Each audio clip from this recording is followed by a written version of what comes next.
Good afternoon everyone, today we're bringing you another Sekonda watch review. Let's get around to it, shall we? So we're looking at one that follows a sort of a panda design today. You'll see what I mean by that in a second. So the standard Sekonda box usually comes in a nice white outside cover. Again, very simple, elegant look to it. The box inside is usually of yellow theme with a nice display window. Sometimes you can get a folding lid, but this one's got a lift-off lid style box. The box itself is a very functional, simple, black and yellow theme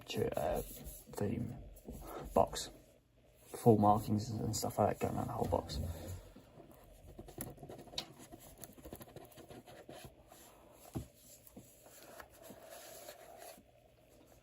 Side box got it. It's just, again, simple, functional, does the job. Cushion itself is a lined effect cushion.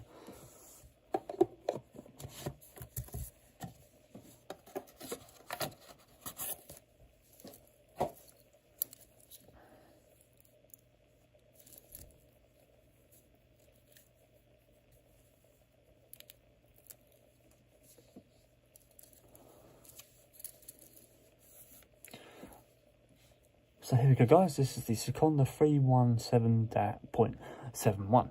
So, the watch has a case diameter of 43mm with a case thickness of 10mm. Retails at £40. Weight, it probably weighs just under 70 grams. And operates on a quartz movement that lines up with the increments quite nicely, I believe, depending on the angle you hold it at. If I hold it in front of my face, that will usually tell me. There's a little bit off the centre of the watch, but it doesn't matter because it's only a £40 watch.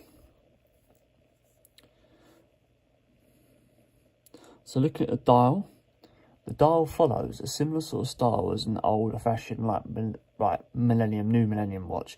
I've got an Accurist Grand Complication that has that checkered finish in the middle there, and a similar sort of Roman numerals sat on a different tone of like outline silver. This one's silver, but the other one's white. I'm just going to show you what I mean.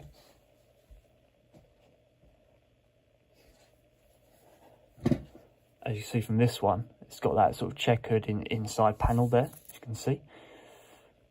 A little bit different, but it's the same sort of thing, really. You've got a tachymeter inside the actual face just to add a little bit of extra design. Usually tachymeter sits on the bezel so you can track speed of objects and stuff like that using a chronograph. There is a date dial just sat between the 4 and the 5 PM. Not the usual place for that to sit. But then one of the most obvious features of this is the reverse panda theme. So you've got that white dial with the black spots essentially of the panda. And these black spots are the chronograph for a 24-hour readout and a seconds and hour timer. Let's have a look now at the chronograph. Nice, simple, cheap button just to press that in. Don't need a lot of quality to be able to make that work. A nice winding back function. I'm not sure if you saw that. The dials themselves for the actual panda eyes here are actually sunray compared to the a plain matte finish to the actual face. Inside the actual face itself, you've got it's a mirror curved glass effect on the top, with giving off a mirror effect inside the face there to enlarge those numbers on the edges of the face. Coming up to the bezel, you've got a plain non-moving stainless steel flat bezel that's actually indented, with a thin casing only measuring about 10mm in case diameter. Full stainless steel finish going across the buttons and the casing as well, consistent on both sides. Let's have a look at the crown movement.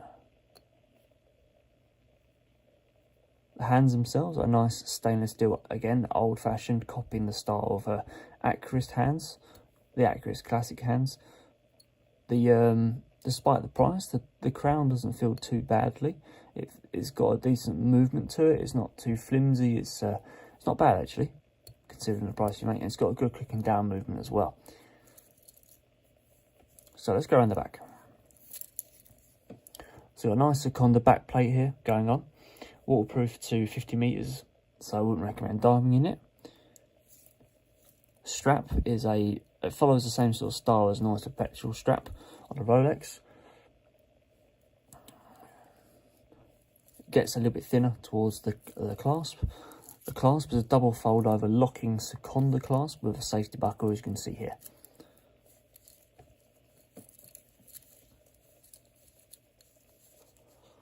So there you go guys, that is the Sekonda 3417.